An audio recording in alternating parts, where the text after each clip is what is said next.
大家好，我係3A 班嘅張俊康。今日我想同大家分享一個勤奮嘅名人。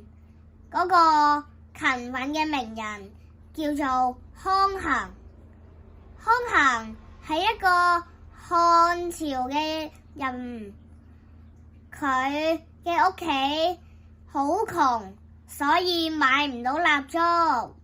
屋企夜晚嗰陣時好暗，乜光都冇，所以康衡就冇辦法喺屋企夜晚嗰陣時讀書啦。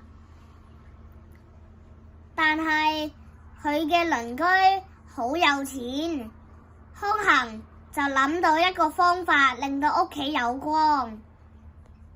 佢攞把刀仔喺埲牆上面刮咗一個窿出嚟，嗰啲光透過嗰個牆壁喺嗰個窿嗰度照射入去康衡嘅屋企，康衡就即刻攞本書去嗰個位度照住嗰啲微光嚟讀，所以康衡而家透過嗰個窿，夜晚就可以讀到書啦。我今日嗰個故事就嚟到呢度啦。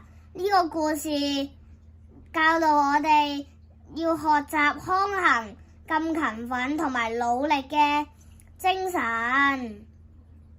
我哋下次再見啦，拜拜。